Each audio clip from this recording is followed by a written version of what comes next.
So, Invincible Season 2. Personally, I've recorded this video like 3, 4, 5 times now. So this will be the last time I will be recording it. So first and foremost, I think the overall production of the show is one that I have to touch on. That way I can get the elephant out of the room. Personally, I believe that it caused a lot more issues with the season than initially that is actually necessary.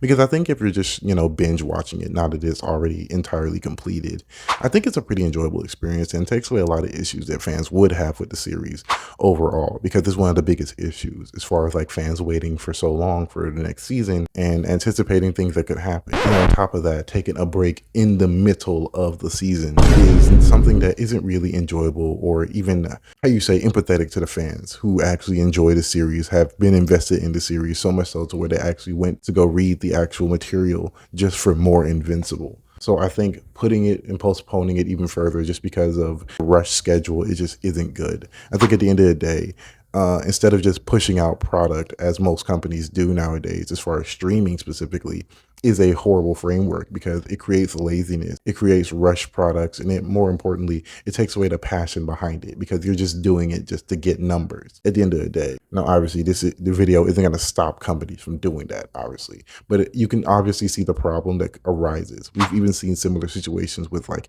Japanese animation projects, like Dragon Ball Super famously with their first season or with their first few arcs. The animation wasn't exactly up to par, and it wasn't exactly what people wanted or expected from the continuation of Dragon Ball. So we see that being echoed with American productions a lot more because for whatever reason, American animation just seems very much whatever. Like when you compare it to other companies and other projects, specifically even just further in the West, like X-Men 97, the passion behind that animation and that spin-off or continuation of X-Men 97 is clear as freaking day. The revamped and modernized art style and animation is clearly superior than anything we've seen in Invincible by far.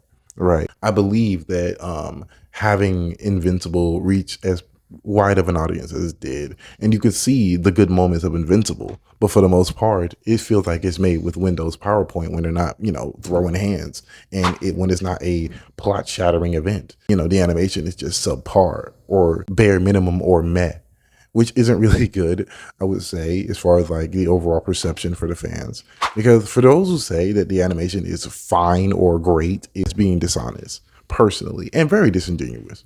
Because I refuse to believe that the animation in Invincible is that good. Because especially when you can see that it's not. There are obviously cut corners in animation across even the most fine-tuned animation workforce, right? There are obviously repeated scenes and things of that nature. But with Invincible, it's not just repeated scenes.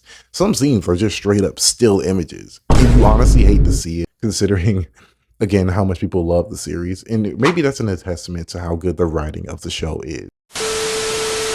So just a side note, I do want to add this in here. So to touch on the Korean situation, apparently, from what I've seen, allegedly, all of this is allegedly, by the way, there were allegations in certain different animation sheets that were actually leaked from South Korea and other Korean studios. It actually contributed to the problem as far as it being rushed and giving more confirmation behind that. And certain U.S. sanctions were actually put in place as far as to prevent situations like this to even happen in the first place. Just a little background as far as the animation would explain why Invincible itself looks pretty much kind of meh. Because even though the animation is literally whatever, you can still see the quality as far as the writing and the passion behind the characters and the journey that these characters go on. But again, my problem just comes with the shittiest way they've been selling the bag. Because you're not going to convince me that this animation took years upon years and then had to take a break in between the season. We waited for this. Again, just having meh or okay animation for this much of a grace period is insane to me. Like, bro, I'm expecting some Mappa level animation. I don't care. Call me crazy. Say I'm reaching for the stars. I don't give a damn. Bro, they took a break in the middle of streaming the second season. Like, what the bro, no. Like, just for this? What? Are you serious? And even just then, the art style of Invincible is literally whatever. It's the most Western cookie cutter animation art style I've ever seen, and I hate to look at it. Like, and even when, maybe it's because I have a Kumatoji syndrome, right? But the saturation for the show feels even flatter. Like the shading and the lighting of the show, it just doesn't really make the art style look any better. Like, you could argue that this is nitpicking, and if you want to call it that, go for it. Sure, I'm not really gonna hate on you for it, but at the same time, we can't lie and sit here and say that this ain't really, the peak of art style and animation. Well, come on, let's keep it a band here. Like, it doesn't look the greatest. Like, right? It's just okay, which is a common theme with the animation conversation with Invincible. Yes, there are standout scenes, but for the most part, it's just okay. Alright, so this is a quick little shout out. This is from my Sukanet video that I did recently on the recent chapter of JJK, by the way. And it's short and sweet. It's by, yeah, I'm not saying all that. Yeah, it's by my boy User. He says, underrated YouTubers. And honestly, shout out to you, man. I appreciate you. Peace.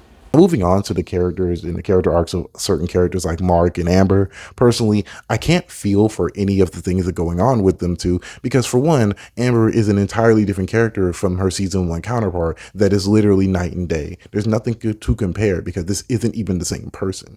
And it'd be different if she actually called attention to the actual behavior that she and Mark exuded, mainly on her part, as far as how she treated Mark in front of and not so in front of his face, i.e., wanting to basically cheat on him a few times. And on top of that, just being overall unbearable to be around as far as the personality. Moving past the Amber situation, Mark's character journey, in beautiful contrast, is perfection.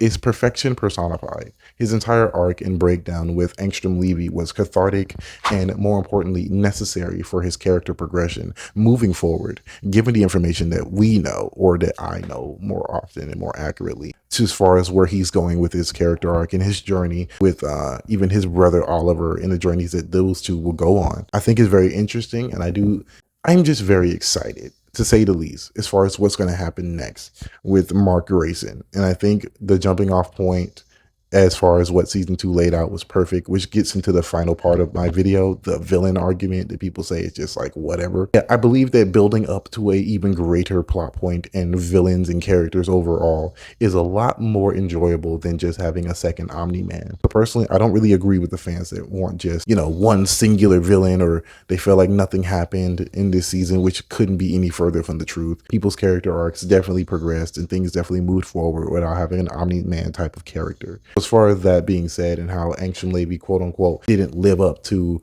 what moves forward, I just want to say this now. For those who have issues with Angstrom Levy, I'm just going to say this. Shut up and let them cook. Like, respectfully, let them cook. Other than that, I will see you guys in the next video, and this has been my overall thoughts. If I had to give it a ranking as far as this season, I give it a solid 8.5. I really do think it was that solid. Other than that, I will see you guys in the next video. Peace.